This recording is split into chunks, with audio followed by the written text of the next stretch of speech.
Depuis que je suis jeune, que j'ai compris que les ressources allaient décliner. Je savais qu'une mine, ça pouvait venir qu'à être épuisé.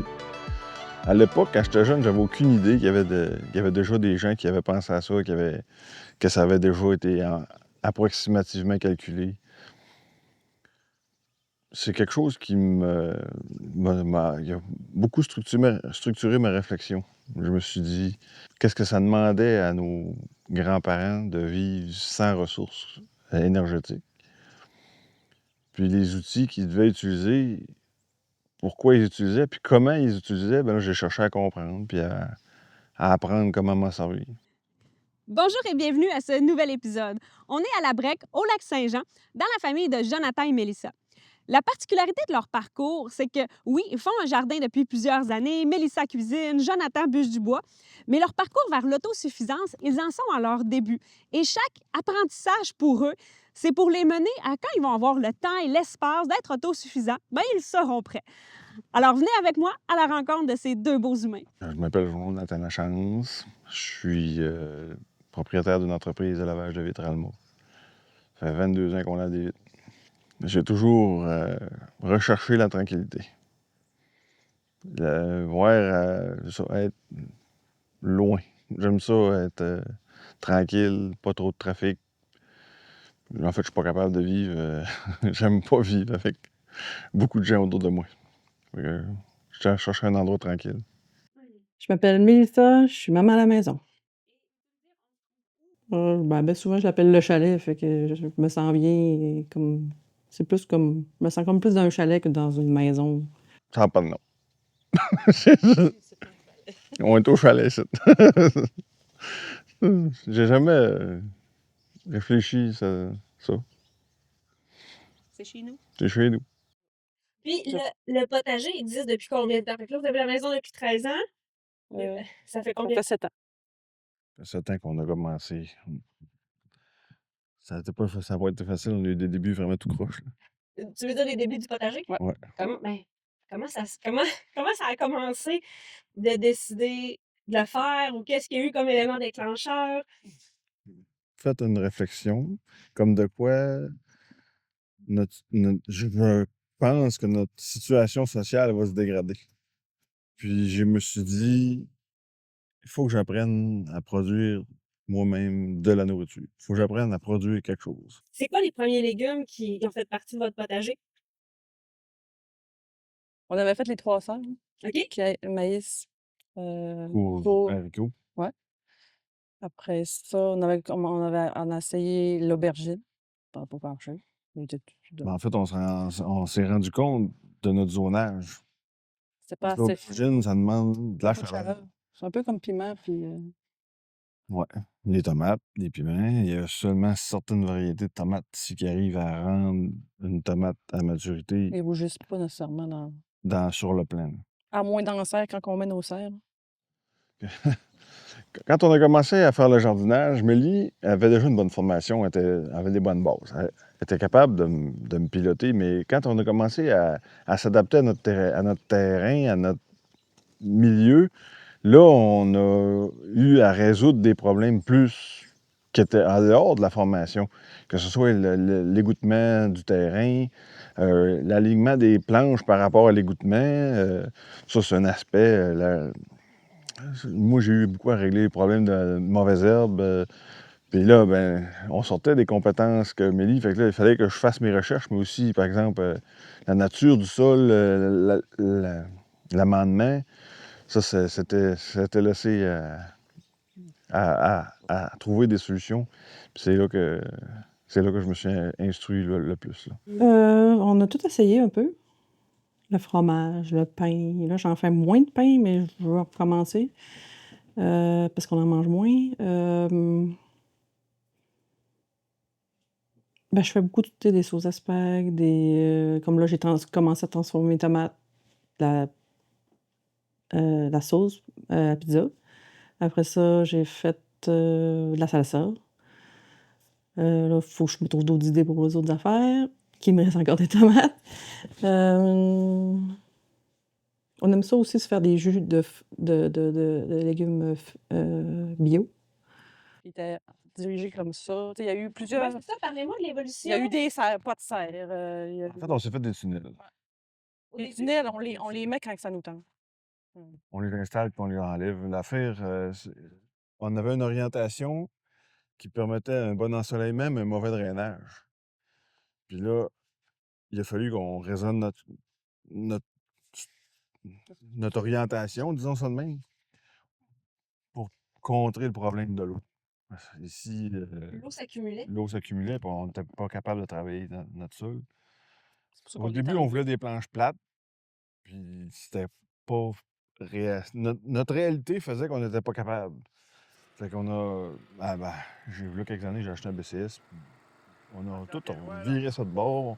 On a refait nos planches dans le sens d'égouttement pour régler le problème de l'eau. L'ensoleillement, ben, ils en ont pareil, ça fait la job. Parce qu'on tout le matin, il arrive le soleil, puis après ça, il longe jusqu'à le soir. Fait que c'est pas beaucoup d'ombre, là, malgré la Fait forêt. que l'emplacement, il était idéal. Oh, C'était c'est l'orientation. ça. J'ai appris à utiliser le godendor ou mieux connu dans celui que j'ai, c'est un cross-cut ça, c'est une scie à un homme. Après ça, le chiotte, c'est sûr que c'est un classique, mais il a aussi fallu apprendre à aiguiser ce modèle de lame-là. C'est sûr qu'après ça, j'ai appris à utiliser les faux, il a fallu que j'apprenne à aiguiser les faux. Parce qu'un outil manuel qui coupe pas, ça sert à rien. Mais un outil bien aiguisé, par contre, c'est étonnamment performant. On recule d'une vingtaine d'années, ma fille était bébé, elle allait arriver au monde. J'avais juste les aînés pour trouver des questions, mes réponses. YouTube existait probablement pas si on recule d'une vingtaine d'années. Il n'y avait pas de vidéo pour me former. Après ça, plus tard, j'ai pu trouver des informations sur Internet pour avoir les techniques d'aiguisage, pour l'usage de ces outils-là. Je me suis posé des questions, pourquoi est-ce que ça poussait pas dans ma butte pendant que les champignons étaient en train de pulluler dans ma butte? J'ai dit, crime, j'ai de la vie, mais pourquoi ça pousse pas? Il a fallu que je fasse une recherche. Bon, le BRF amène une soif d'azote pendant que les champignons se sont multipliés en masse pour le consommer, justement, ce BRF-là. Une fois qu'il est fini, ben l'azote n'est pas parti. Elle reste dans ton sol pareil. Mais parce que le champignon, il l'a pris puis il l'a amené en dessous. Plus loin. Ouais. Ah! Là, quand tu replantes, là, oui, OK, tu peux te mettre des fixateurs d'azote comme, mettons, n'importe quelle fève légumineuse, là. Mais c'est de le comprendre. Je suis là. Au début, je crime, je suis en train de vivre un échec. Je me situe là en me disant, ça y est, je suis un bon à rien du jardinage où je fouille. Je suis du genre à fouiller. Ouais, c'est ça, vous avez développé ici vous êtes allé chercher des sources d'inspiration, vous avez observé votre milieu, puis là, vous vous êtes adapté. Mais tu sais, tantôt, je te disais, je fais pas un jardin pour subvenir à mes besoins aujourd'hui, mais avoir des connaissances demain, plus tard.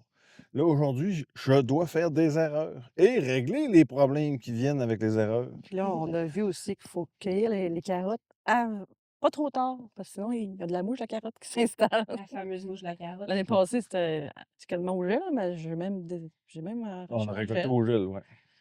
Il faisait beau en dernier, tu sais, puis après ça, il y a eu des gels vite, là. Puis là, il était tout il avait l'air belle, mais il était pas Il beau. était beaucoup mangé. Il a fallu tout, tu sais, comme couper les affaires, puis faut que ça Puis, tu as planté des oignons à travers ouais, aussi? ouais. Super. Fait que là, L'année passée, non. Hein? On n'avait pas mis d'oignons On l'année n'avait pas passée. mis. On les avait mis dans un On autre. avait un allée d'oignons, puis on avait une allée de carottes. Ouais. Là, on a mis oignons et carottes, même allée. Puis là, ben, nos résultats sont pas si mal, là. allons cueillir. On va sortir même, là. Oh! L'année passée, il fallait dévisser tellement qu'elle était On grosse. a eu des belles récoltes, là. Ouais, là, il faudrait que je la lave pour être sûr qu'il n'y a pas de mouche, là. Il n'y en a pas là. Les autres, cette semaine, n'avaient pas. Il n'y en a pas. Tu vois Donc, que c'est glaçeux. Tu sais, tu vois que c'est pas sablonneux. j'ai pas juste. C'est ça, nous autres, on a une terre qui n'est pas seulement argileuse, on n'a pas une terre qui est seulement forestière, mais on a un mélange. Ça fait une terre qui est assez légère, mais tu as de l'argile beaucoup quand même. Ça, là, ça vire en boîte de rien. Ça vire en boîte. C'est dur à. Pour ça qu'il y a des buts. Ouais, au début, on voulait des planches plates. On s'est mis en planche plate, mais quand tu te mets à mouiller, par exemple, dans le temps des semences au printemps, t'es pas capable de rentrer dans le jardin, ça veut pas sécher. Il est venu un moment où j'ai eu une journée ou deux de soleil, j'ai dit, là, j'ai mis le pied dedans, j'enfonçais plus jusqu'à la cheville. J'ai dit, on sort le BCS, on fait des buts. Parce que je voulais être capable de semer quelque chose. Puis là, on était déjà avancé tard dans la saison, là, on arrivait au mois de juillet. Tu voulais que ça sèche. Il fallait que ça pour être capable de sèche. semer. Puis là, c'est pas. Ça a des défauts. On est obligé de concentrer nos semences sur une moins large surface. Des fois aussi, il y a De- l'affaissement des. Il y a aussi un peu d'affaissement. Mais ce que j'ai remarqué, c'est que les mauvaises herbes ont tendance à aller dans l'allée plus que dans l'allée. Puis la canopée, ben, elle réduit pas mal les semences, par exemple, de pissenlit ou qui se concentrent dans les allées, puis où ce que je marche dessus, ça me dérange un peu moins. Fait qu'ils ne montent pas dans la butte. Ils finissent par monter là.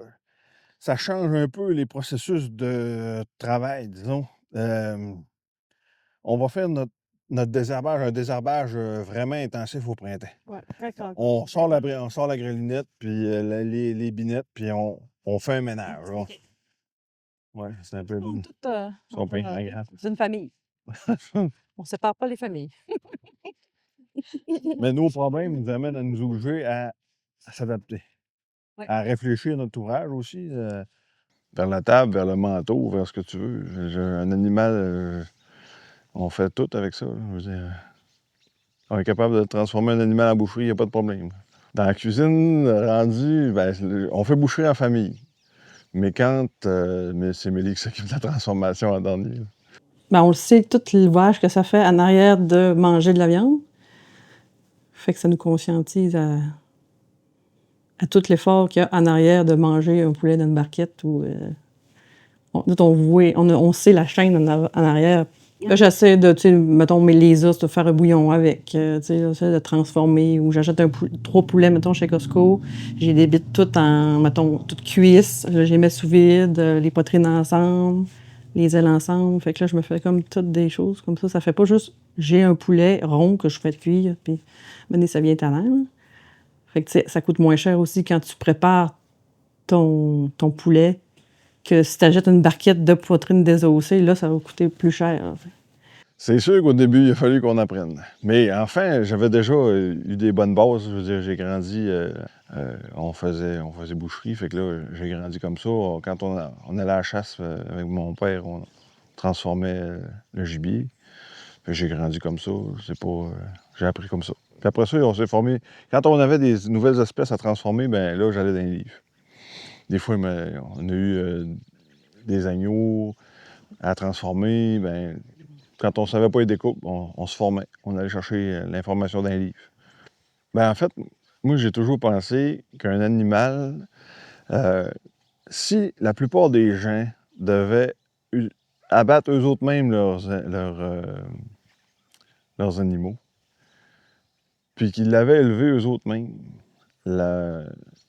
le respect qu'ils porteraient à leur aliment maintenant serait supérieur. Parce que quelqu'un qui a eu à faire l'acte de mettre à mort un animal pour le mettre sur sa table, pour nourrir sa famille, c'est pas le même respect, pour moi, que quelqu'un qui prend une barquette dans le comptoir de l'épicerie puis qui met ça sur la table de la cuisine. Fait que j'ai toujours pensé que les gens devraient faire eux autres mêmes leur viande. Faire, puis, au minimum, apprendre à chasser. Apprécier l'animal, le voir dans sa beauté, dans son milieu naturel, le prendre, puis l'amener sur sa table, c'est un cheminement. Puis les gens en gagneraient à apprécier, à faire ça. Il y a un respect de l'animal qui vient après, là, que pas grand monde d'autre qui a eu à le faire peut comprendre ce que j'exprime là. Quand on a cette réflexion-là sur la viande puis l'animal, ben on perd rien. On essaie d'en valoriser le plus de parties possible. Mais Émilie, par sa cuisine, puis c'est elle qui nous transforme tout ça. Elle a été chercher beaucoup de connaissances en cuisine pour être capable d'utiliser, appelons ça nos ressources, là. Vous avez un BCS? Pourquoi il est arrivé dans votre vie de jardinier? On a commencé par s'en louer, Oui. Puis des après, horticulteurs. mais Ouais. aussi, après, ce qui nous a fait décider, c'est parce que notre gars qui gratte l'hiver nous avait lâchés. Fait que a fallu. Ça nous prenait un Tu peux souffleur. avoir une tête pour le Oui, souffleur. taille de souffleur, ouais. Ça nous prenait une multifonction, une machine multifonction. OK. Mais pas forcément le budget pour acheter un tracteur. Un tracteur en fonction de nos besoins. Pas trop grand, pas trop gros. Un budget raisonnable. Puis ça nous faisait qu'on était capable d'avoir plusieurs outils au lieu d'avoir juste, par exemple, un souffleur puis un tracteur avec un bucket. Ben là, on était capable d'avoir un souffleur, autoculteur, l'air sortatif, la forue. Fait qu'on Vous était avez acheté toutes ces extensions-là. Même pour niveler le sol, là, ça enlève tous les motons. On a une chose. l'air sortatif, là. Ça travaille bien. Beau terrain. Bien plate. C'est ce qui vous a aidé au niveau mécanique à construire à cause de la structure du sol qui était particulière, le drainage, fait que le BCS, c'est un outil de travail. Puis là, maintenant, aujourd'hui, vous l'utilisez pour quoi? Ben, on essaie de réduire le plus possible l'usage dans le jardin. Là, cette année, on a particulièrement travaillé avec la grelinette le plus possible parce qu'on a, en tout cas, dû à des situations où j'ai été malade l'année passée. J'ai pas été capable de m'occuper du jardin l'année passée. Là, il était presque à l'abandon. Le f- Mais on voulait pas non plus euh, tout notre travail des années passées. On avait réussi à Donner les améliorer notre sol, puis ça, on voulait pas passer le rotoculteur là-dedans. Fait qu'on on l'a fait à Grelinette, puis on a fini par développer. Moi, je n'ai pas l'aspect technique des plantes, ça, je laisse ça Mais quand tu tombes dans l'aspect jus jus de bras, ben là, c'est moi qui se mets à travailler du ciboulot. Fait que j'ai trouvé des techniques qui nous permettent d'être efficaces là, pour pas. planteur. Parce que tu peux perdre un temps phénoménal. Là, Puis c'est quoi les outils justement que vous utilisez au jardin? Il y a le BCS qui vous aide dans le gros travail, la grelinette. Après ça, vous utilisez pour. On a des sommoirs, on a deux types de sommoirs. Là. Puis, pour les, j'en ai un Petites plus graines. particulièrement pour les plus petites graines, j'en ai un plus adapté aux graines un peu plus grosses. Là. OK. C'est sûr qu'on utilise aussi beaucoup les semis. Là. On prépare nos plantes à l'intérieur. Tu fais des semis intérieurs au printemps? Là, cette année, je ne l'ai pas faite, mais vu que ma belle-sœur s'en chargeait dans sa serre, je les ai achetés, puis Fait que d'une année à l'autre, ça peut changer. tu vas t'adapter à un réseau de soutien, qu'est-ce que je comprends? Ouais, c'est ça. Puis Puis à notre selon situation de vie, puis aux situations de. si j'en ai Si on, pas a- le temps, là. on est chargé, comme quand j'ai été malade, ben, on avait une période qui a fait on était complètement pas capable de s'occuper de rien. Fait qu'on On était avait aussi- fait pareil l'année passée, un jardin, mais tu sais, C'était plus limité. C'était moins. il n'y avait pas autant de fleurs, puis il n'était pas aussi beau. Mais pour vous, le jardin, c'est de l'apprentissage, Ouais. mais vous arrivez, tu sais, les situations de la vie ont fait en sorte qu'il y a quelques années, vous n'avez pas réussi. Les poules pondeuses, vous en aviez, vous avez choisi de respecter votre énergie, de ne plus en avoir. Fait que comment vous réussissez à créer, parce qu'en cuisine, tu es tu cuisines, il y a les aliments bio, fait que comment vous allez vous Du Approvisionner. c'est ça! Comment vous faites le reste? Bon, c'est sûr qu'on se sert, par exemple, Maraîchers les locaux? maraîchers locaux. Là, quand on a Plusieurs, besoin, il y en a plusieurs dans notre région. Ici, La là, source, puis, ouais, la source, puis à Saint-Ambroise, il y a le tournesol, femme tournesol. Centre Tournesol. Les autres, je ne sais pas si sont bio, par exemple. Là, Mais tu sais, c'est des petits producteurs qui ne sont pas forcément peut-être pas. full Intrants. intrants, pesticides, puis etc. Là. Donc, on est capable d'avoir localement pas mal tout ce qu'on cherche, là, ce qu'on a besoin pour faire des provisions. Moi, j'ai été malade par le passé, et j'ai perdu beaucoup de capacité. Fait que, je pars le matin, on travaille jusqu'à la fin d'après-midi, mais j'arrive ici, c'est automatique, il faut que j'aille dormir. J'ai pas mal épuisé le ciboulot. La tête est brûlée. Fait que il faut que je dorme. Je dors 1 heure, je suis capable de refaire ma soirée. Nos tâches, Étant donné que je travaille autonome, mais je pars tous les matins. Mélie, elle fait l'école à la maison avec Lucas. Je prends mon café, premièrement. Après ça, on déjeune, on se prépare, on essaie de faire, tu sais, les mathématiques, français, anglais. L'après-midi, c'est plus relax, histoire, géo. C'est plus ça typique, histoire, géo, sciences. On a 5 matières puis le reste, c'est toutes des affaires qu'on apprend de l'école de la vie, là. La cuisine, la mécanique, tout ce que les enfants aiment, on va essayer de développer alentour de tout ça. Ben, c'est à cause de moi, j'avais une de mes amies qui faisait l'école à la maison. Fait que c'est ça qui m'a... Genre, ça existe, ça? Puis là, je commence à me renseigner, puis... Moi, ça a commencé quand les enfants, mes plus grands, j'ai fait maternelle, première année, deuxième, à ma fille. Mon autre garçon, lui, c'était maternelle, première année. Après ça, quand j'ai tombé enceinte de mon petit dernier, là, ils sont retournés à l'école. Fait que c'est pour ça que Jacob a fait moins au primaire. Puis ils l'avaient dans leur tête, eux autres, un jour, j'aimerais ça revenir à la maison, tu sais.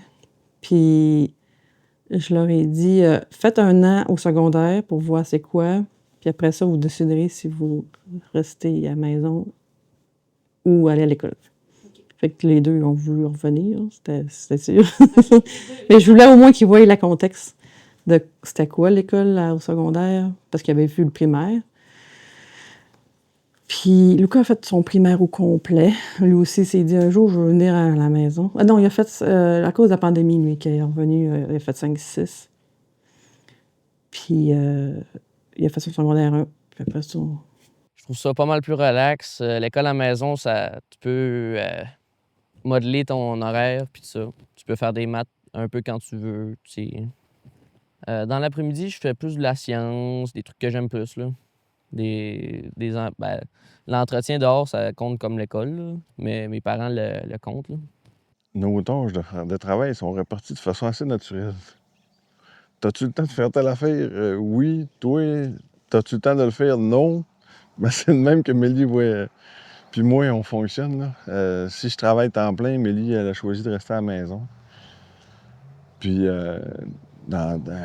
elle travaille énormément pour notre famille, là, je veux dire, à la maison, juste la transformation qu'elle fait ici, là, c'est des aliments, là, c'est phénoménal, là, la quantité de travail qu'il y a en arrière de ça.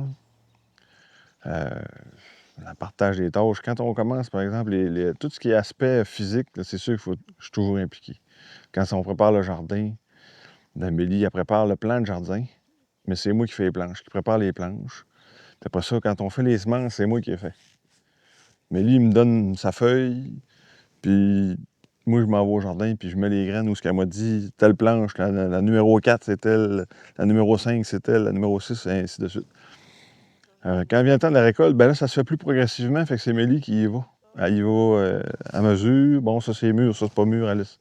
Fait qu'elle récolte ça tout au long de la saison. Puis en fin de saison, ben là, quand il reste à arracher les légumes racines, ben là, on est en famille. Des tâches fixes, j'en fais pas vraiment, mais je suis beaucoup mes parents. Puisque j'aide mes parents à faire les tâches, surtout extérieures. J'ai jamais pensé à ça dans ma vie.